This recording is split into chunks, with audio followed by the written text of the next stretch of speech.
Foul! The guild ransom bylaws strictly stipulate you gotta return all abductees if the ransom's been paid in good faith. How the hell do an ambush and a bag of dittos constitute good faith?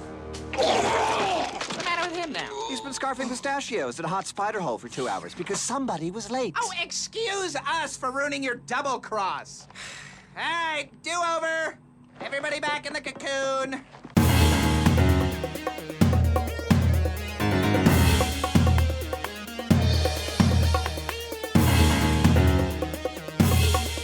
So hi, welcome to Venture Bros Podcast. I'm your host, as always, Bryan Dressel. With me, as always, is Nick, the Penguin Friedemann. Quack, quack. That's not a penguin. What? Oh, okay, hold on. I'll do a better one. Okay. Go, go, go, go, go! Still not a penguin, but I like where your head's at. Oh, boy. You need to watch March of the Penguins again. Yeah, there you go.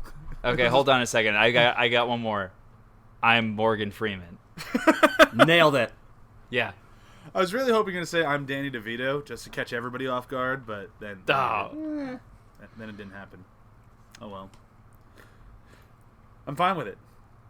Because we also have Graham Stargirl Mason. I am Stargirl. Did I get it? Yeah. You got it. That Yeah. I felt like I was reading the book, like it was just right in front of me. I mean, she says that somewhere. She's got to. With the pause, too. I am Stargirl. Stargirl? Just a panel of her looking at her hand, and her name is written out. I will say this: if you don't know who Stargirl is, you should check her out. She's pretty awesome. Jeff Johns created her based on his sister, and it's a very sweet rendition of his sister, and it's a really awesome character who's getting her own show on the DC Network. So check her out. Yeah, that's my end of the plug for a comic that's not currently running. Yeah. Do you have any other plugs?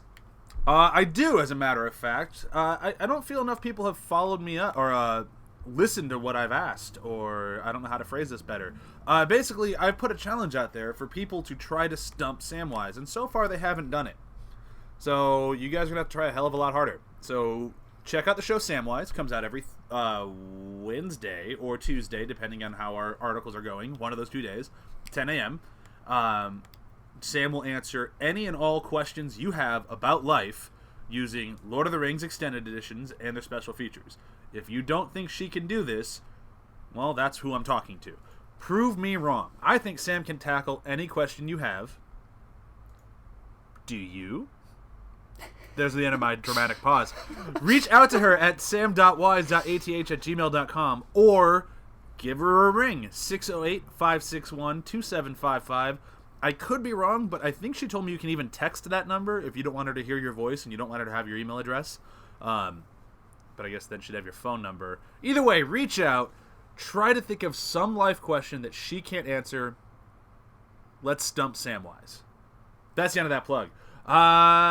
Is there anything else we need to get out of the way bright and early? Handsome Ransom. Handsome Ransom. No. That's the episode for today. That's not housekeeping stuff. Oh, Handsome Ransom. That's what we're doing. We're talking about Handsome Ransom. Yeah. Yeah, season 4, episode 2, coming out of the gate strong, I think. But Wait, for what? What show is this for? Wow, how can I not think of a single joke show? Rochelle. Yeah. The Great British Bake Off. All of these were better than. I got nothing. I was gonna say coupling, and then I just couldn't think of it. Fail. Insert joke here. Yeah, I would love to say that I'm gonna cut around this and make myself look good, but I'm just not going to. That was just it was a brain fart, is what I'll call it. That was too good. Yeah, it was good stuff. Anyhow, Handsome Ransom. Nick, do you want to give us a quick rundown of everything that happens in Handsome Ransom? Yes, I will. Should I keep trying to say it as obnoxiously as possible? Handsome Ransom. Handsome Ransom. Reese's Pieces. So what happens in this episode is it starts off with the boys having already been kidnapped and the monarch, and the monarch is ransoming them off for $10 million, which Doc Rusty Venture does not have. So what ends up happening is Rusty's trying to get the money. He eventually ends up kind of stealing it from Pete White and Billy Quizboy, who have settled $10 million with a sketchy-sounding insurance company. And Captain Sunshine, I almost called him Dr. Sunshine. Captain Sunshine comes in, saves the day, takes Hank, but leaves Dean. And so now the Monarch has lost Dean, and if they don't get him back, then they're on the hook for the $10 million that they have stolen from Rusty, who has stolen it from Pete and Billy. Then it goes into this kind of inappropriate, very odd relationship where Hank is becoming the new Wonder Boy, and it's Wonder Boy! Wonder Boy! I had to. I couldn't help myself. Of course. Basically, more or less, Hank trying to be a new sidekick and abandon his dad, and then kind of figures out that that's not the best course of action. Yeah, I'd say that's a pretty good breakdown. Yeah. This was kind of a surprisingly tough one to break down. I don't really know why, but it kind of is. A lot happens where it kind of just like goes from one thing to the other to the other. Like, I didn't bring up the action team at all, you know? Yeah. But the thing that I was kind of noticing on my rewatch here, I rewatched it again today. The two competing stories, the A and the B, if you will. If the A story is Hank and Captain Sunshine, the B is the ransom story. They don't really go together that well. Yeah. Like, they're both very entertaining in their own right, but as like a joint episode, they just kind of feel at odds with each other. Like the one is so ridiculous and just Batman heavy, and the other one just kind of feels more like standard Venture Brothers fare, which isn't a bad thing, of course, but they just kind of feel not at odds, but they just don't quite mesh as well as I wish they would. Otherwise, I really like the episode. Yeah, like if you were to ask me if these two things happened, I would definitely have thought that they were in two different episodes, because they kind of feel like two separate episodes themselves. And you're like, sure. oh no, they were both together in the same thing. I mean, it makes sense that in this Handsome Ransom episode that Hank is gone and the other, and is being ransomed. But they do feel like, I don't want to say at odds, but they do feel like two separate stories, and they just happen to happen at the same time. Well, I think also one of the biggest issues is that the actual ransom part of it has some really good, funny jokes, but the thing that you remember about this episode is Captain Sunshine. So Yeah. I think that's the thing, is that it just takes over. So even if they did fit together, it would be, one would kind of need to be a little bit, well, really the ransom part would need to be a little bit more seamless. That being said, I still enjoy it, but I never remember any, like, if you had showed me a screenshot of Sergeant Hatred shrunk down and kind of camouflaged as money, I couldn't tell you what episode it's from. Yeah, I'm right there with you. Like, Yeah, it true. It just doesn't really stick around as memorable, and I think it's kind of unfortunate, because I think all the Captain Sunshine and Hank stuff is super memorable. Yep. Yeah. Like, I'm in love with all of it. I think it's great. I mean, it's that perfect blend of like Venture Brothers, of like, there's the offensive line and we are gonna walk right up to it and do a little jig on it, and like it's like that perfect level of like, this goes a little farther, I'm gonna be very uncomfortable. Like, my wife, when we were watching it, was like, ugh. Like, every time they make a somewhat kind of like, Hank's gonna get it joke, she's just ugh. Especially with the lube. And Did he tell you about the, yeah, it feels kind of ooky. But then they save it right at the next part. It's like, man, he was totally right about the lube. yeah. The suit slipped on like a glove. Yeah, and So good. and that's what I mean. That's like that perfect level of like, oh god, where is this going? This couldn't be getting worse. Oh, it's getting worse. And oh, now they're doing a slumber party. Yeah. This is just gross. Have a And, good night. Oh, the lube was just to help him out. Yeah. Yeah, it's just to help put on the costume. Yeah. Duh. A what else costume would it that be for? is an odd costume. What do you mean? Very Well, tight fitting. Very tight fitting. It's practically a vest and some tighty whities. So Super wedgie. Yeah. I don't know. It kind of feels a little reminiscent of like old school Robin costume. Like it's not that far off. oh no, it's super Pretty much reminiscent. exactly it. Yeah. Yeah, Just I different mean, colors. So it doesn't really bother me too much. I see what you're saying. It's kind of gross, but Listen, if it was today and you were trying to come up with a costume for your male sidekick, that is not a costume that you would recommend or come up No. with. I mean, for me, I don't know. Just I mean, I would think you of have something else. full Maybe range of something that motion. had pants. I mean, he could do anything in that costume. Nothing is constrictive. If they did a lot of high kicks, yes. But unfortunately, if they had a scrotum like any other man, then things are just gonna pop out. Just putting that out there. Well, all Like depends on balls. how much he has to pop out. We don't know. Hank is one of the few people we haven't seen naked on this show. Well, I guess That's we've true. seen his clones naked. Yeah.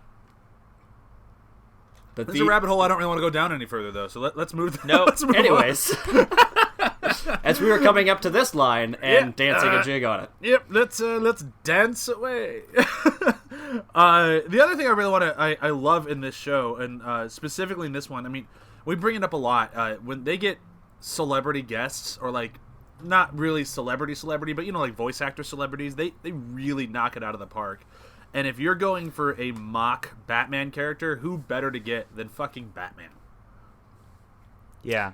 Yeah, it's incredible. I mean, his voice is iconic. Yeah. And when you're watching this episode and Captain Sunshine comes on screen and you hear his voice, and you're like, wait, what? It's incredible. Oh, yeah. And it's just because it's such a Batman role. Like, it's clearly just it's just a big, like, Batman pun, almost. Like, just the whole way through. So having him voice it just makes it that much better. Like, everything down to he can only work during the day, because at night he fights crime a different way. It's just like, this is perfect. I'm so happy that he did it. And we can get into a little bit of why I'm happy that he did it once, and I think once was enough. But I think for this episode, it was perfect. Yeah, for sure. Yeah, I think that if it continued more than this, I feel like it would be... I'm sure that they would kind of find a way, but I think that after... what's his name? The astronaut who I can never remember. Manstrong? Yeah, Bud Manstrong. Manstrong. Yeah. After Bud Manstrong, I think that they were gun-shy to revisit characters that may have succeeded in one episode and bring them back for a second.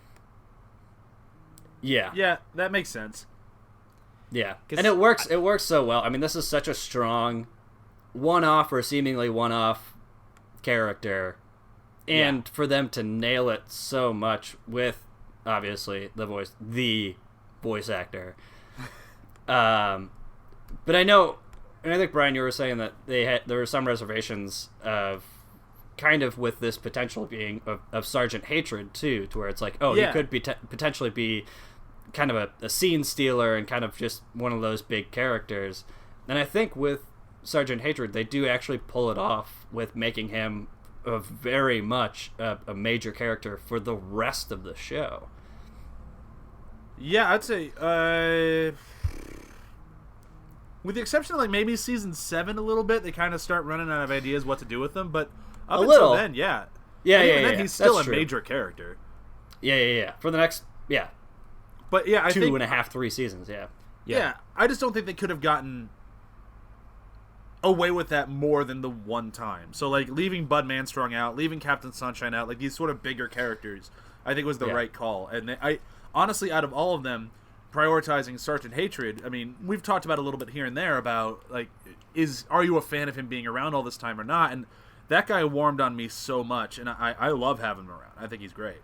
Yeah. Well, they talk about it in the book a little bit, which is interesting, that basically, like, the main reason why they think he succeeded was because he's the opposite of what Brok would do. So I brought up the camouflage and shrunk down as money. That's something Brok would never have done. Oh, ever. no chance. And the fact that Sergeant Hatred's stuck in this cubbyhole hideaway thing, just sweating until he's almost passed out, also something Brok never would have done. Oh, there's no chance Brok would have ever let Rusty get him that far. No. Like, never. no chance. And Rusty would have probably never suggested it. He would have been too afraid. I don't know. I feel like Rusty would push the bar with Brok as much as he could. But I don't know if he would have even come up with the idea. I think he would have just kind of let Brok run the show. yeah, I think Yeah, that's more what it is. Like, that's I true. feel like if he was allowed to come up with the idea, this is the idea he would have come up with. Yeah. But with Brok, the situation would have already been done. Yeah, for sure. Yeah, And whereas I- Sergeant Hatred is like still trying to find his role in this place, kind of find out where he fits, and so, Doc would come up with something, and he'd be like, "I guess I'll just go with that." Yeah. And he's just too, I don't know, I don't want to say dumb or stubborn, but he's the man who's calling the shots, so I guess he's just go with whatever the Doc says. Yeah. Yeah. That's actually probably exactly what he thinks. He's just like, well, he's the one in charge, so... I mean, he's a soldier. He Yeah. listens to, like, this is what he's supposed to be doing. This is what he's going to do. Yeah. The other part with the whole, like, hostage part that I really enjoy is the Monarch. Like, the Rusty and Pete White and all that stuff, it's fine. Like, it doesn't really grab me that much or hold me that much, especially Dean. But this isn't really Dean's episode. Right. He has one great moment with the, where's the other one? Present. But Yeah. otherwise, it's like, he's fine. But the Monarch and Captain Sunshine, like that, if there was going to be an argument of bringing him back just for his interaction with the Monarch, I could hear it. I'm not sure if I'd agree with it, but I could see that argument because those two were fucking hysterical together. Yeah, they play off each other really well. Because Yeah. they're both very big characters themselves, and just them playing off each other, it just works so well. There's something about that combination. It's great. It's just fucking hilarious. Like, just the whole, he just chucks him into a jail yard, and you can tell this isn't the first time he's done this. Like, the Monarch is annoyed. He's like, God, not again? Like, come on. Like, I don't remember the exact line. I know I just watched it today, but it's like nobody told Captain Sunshine about due process. It's like, Yeah. and it's like, but of course not. Like, Captain Sunshine just is that sort of character. He's just a complete loon. Yeah, like he takes himself so seriously, but yet neglects the finer details. And he's such a superhero. And the Monarch is just a kind of the same as, like, he takes himself so seriously as far as being a super villain and kind of neglects a lot of the details. But he's just, I don't know, so careless and so carefree, but so evil. I don't know. He's just such the perfect anti-Captain Sunshine. It's fucking great. Oh yeah, and I love how quick the Monarch can be. Like, so he goes down Hank's bed and he finds himself wearing the Wonder Boy uniform, is what we'll call it. And instead of being like pissed off or like confused or whatnot, he just spins it right on Captain Sunshine of like, yeah, bet you'd like to fuck your worst enemy and Wonder Boy at the same time. And This it's is like, just perfect for you, isn't it? Oh God, take it off! Take it off! like the Monarch. I mean, say what you will about his ability to be a good supervillain when it's not Rusty. He definitely has some chops. Yeah, for sure.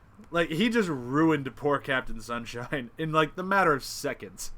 Yeah, but then he also gave Captain Sunshine his steroids. Like, I'm so confused by his I guess he wanted to give him a sunburn as well, but he should have probably connected the dots. Yeah. That, like, Captain Sunshine gets his power from the sun. That was Like- also kind of Dr. Mrs. the Monarch's fault, too, though. Because yeah. she was the one who designed the weapon. It's like, you didn't think about that? Or what did you think was going to happen? It's one of those things, at least in my opinion, where it's, I can see the logical reasoning of, I have a Sunshine Cannon. I'm going to take out Sunshine Man. That's like trying to kill Aquaman by drowning him. Like, what are you doing? Yeah. But at I the thought same of, time, like, I go get ahead. the Monarch's anger of, like, this motherfucker keeps showing up and just giving me and all of my henchmen and my wife sunburns. He doesn't do fucking anything else but gives us really annoying, really bad sunburns. I'm going to give this son of a bitch a taste of his own medicine. And I can just see the Monarch and Mrs. Monarch getting stuck on that loop in their head. Like, they just can't get past it. Like, no, we're going to teach him a lesson. I'm going to give him his own medicine. And it just... Until they fire the cannon, like, oh, yeah. Oops. Yep. And I love how Captain Sunshine at that moment just goes completely nuts. Oh, yeah. He just he just did the biggest line of cocaine. It's like... And then kind of you turn over to Pete White and the rest of the crew. They're like, I don't know them. I'm not with them at all. Pete White points to himself and goes, albino. Like, just imagine how bad that would hurt. Oh, God. And the problem is I hate Pete White so much that I'm kind of like, fry him anyways. Yeah. Yeah, for sure. That fucker deserves it. Yeah, this show has really made me... I used to kind of be ambivalent towards Pete White, but it's really made me hate Pete. Yeah, I used to be kind of a fan, and then we had to go and start this podcast, and I was like, fuck Pete. Yeah, he's the worst. Yeah. Like, we talk about Dr. Venture being the worst, but really, Pete White's just the worst. And the combination of the two is just, God, awful. Oh, yeah. The fact that they're friends just makes everything worse. Oh, God. And they're not just, like, kind of friends. They're good friends. They consider each other... Like, Pete considers him his best friend, which is weird because of Billy, but, whatever. Yeah. Pete White did something horrible? That's so out of character. Yeah. I mean, it's obvious why and that Pete White doesn't look at Billy Quizboy as his best friend. Well, yeah. I mean, he's a shithead, and he likes famous people. There you go. Yeah. So, actually, I do have a question. So, since we are now talking about White and Quizboy, so they pulled off an insurance scheme somehow that we don't really know about or kind of get to. I don't know if we ever get an idea of what they actually did. But I did also want to bring up the idea. So the check that we see, just for a brief moment, is from General Consolidated Insurance. Is that the Guild of Calamitous Intent? I think you kind of have to assume so. Yeah. Okay. I think I'm not this is like the 100%, first time that we kind of even get a hint at that, right? Well, we've gotten hints at many times, but I think this is the first time we really get like a hint that there could be somebody else involved. So I think, and Nick and I were talking about this earlier, and I think you were there. We think this is the first major hint at the investors. Yeah. That's right. Okay. Because we haven't seen them yet, right? No. No. We've seen, obviously we've seen, how the fuck am I forgetting his name? We've seen the you agents. silly Billy. Oh, yeah. Oh, Dr. Henry Killinger. Henry Killinger, thank you. We've seen him, and he's clearly affiliated with them, and they get deep into the weeds much later on. But other than him, I think we've had not even a hint that the investors are even a thing yet. Yeah, right. Not yet. And just for the people, I guess, at home, because the insurance and the guild have the same initials, it's a running theme in the show that the guild has like multiple companies under its kind of umbrella that have the same initials. So it would be GCI. Yeah. And then there General are other Consolidated organizations that have the Insurance. same idea. Right.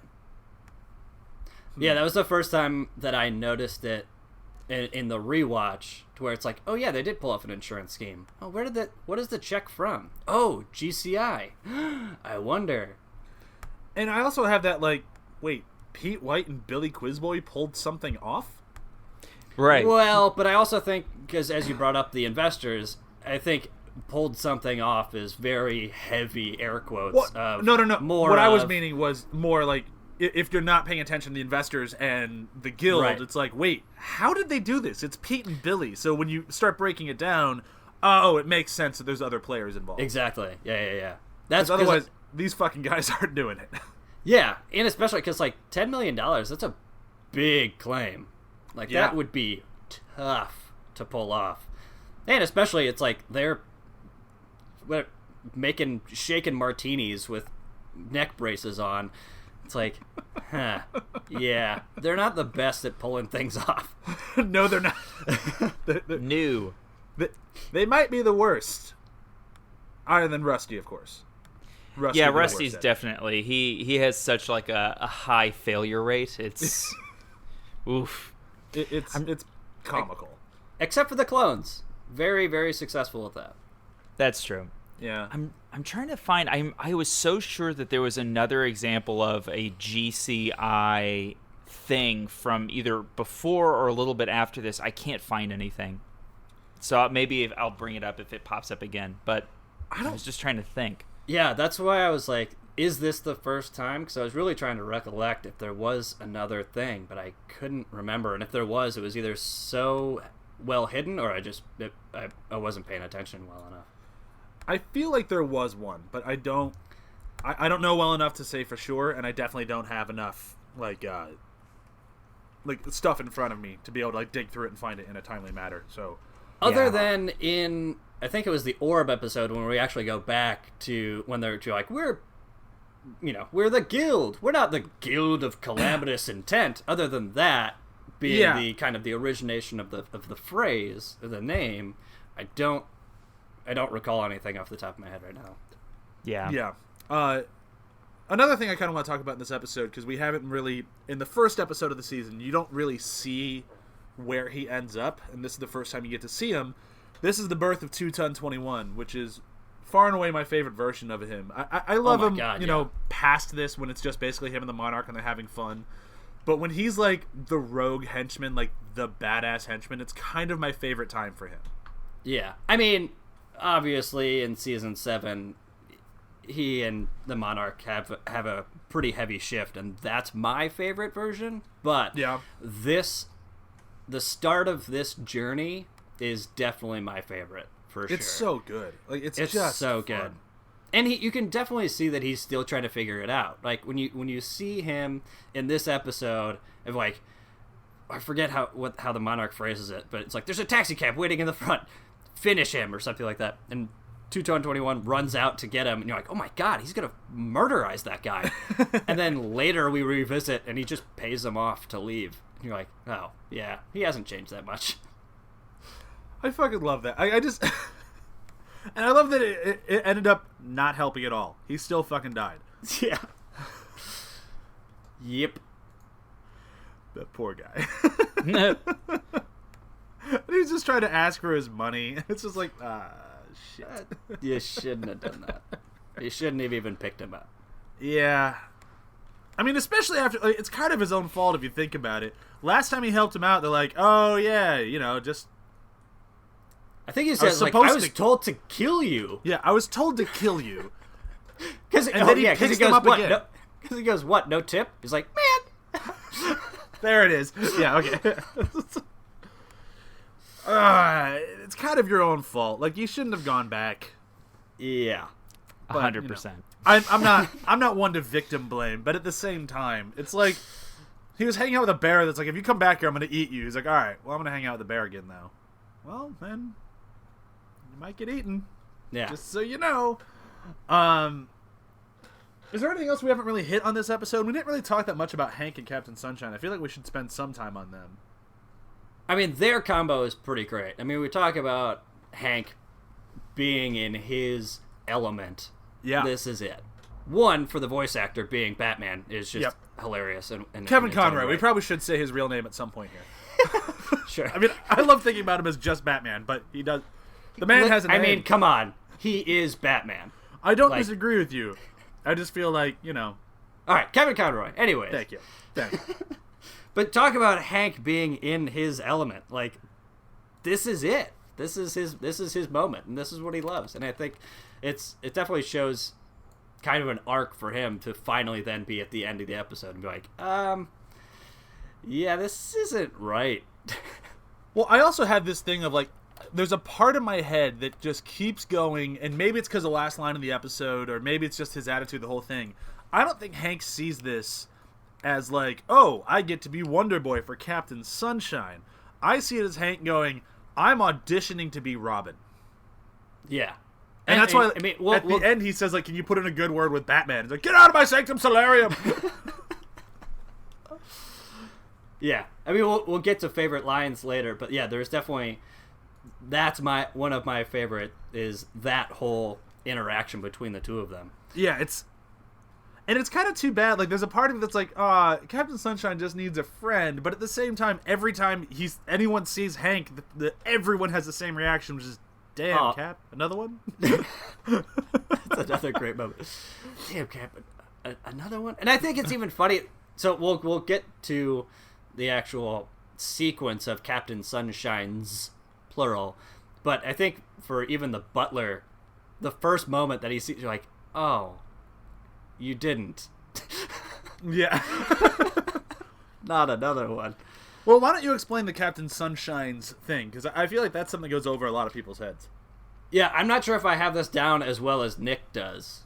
Nick, why don't you explain the Captain Sunshine's thing? Because I feel like that's something that goes over some people's heads.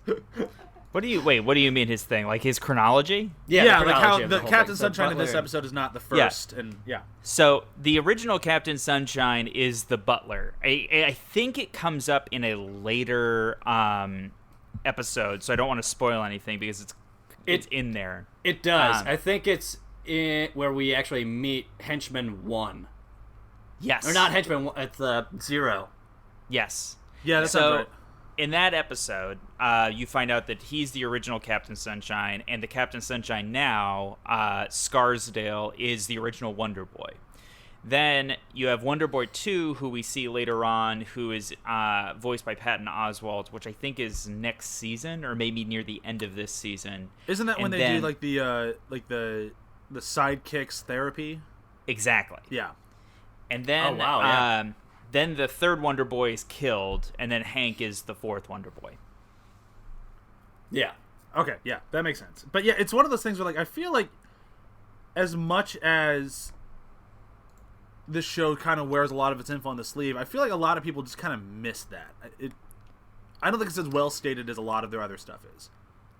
Yeah, I mean, sure. we definitely don't find that out for, like you said in your chronology, we definitely don't find out all of that information for a while. But Yeah. I don't really see that as a criticism. I think that's kind of cool. That kind of leads into the I don't know how to state it, but I think that leads into just the coolness of this show and how it lays out. Even just, like, as we said, of, like, just this character of Captain Sunshine is great. Is great as a one-off, as great as, you know, Kevin Conroy is. If there was too much of it, we wouldn't like it as much, I don't think. But it does give this kind of era and this history behind this character without leaning too heavy on Kevin Conroy and leaning too much on this Captain Sunshine.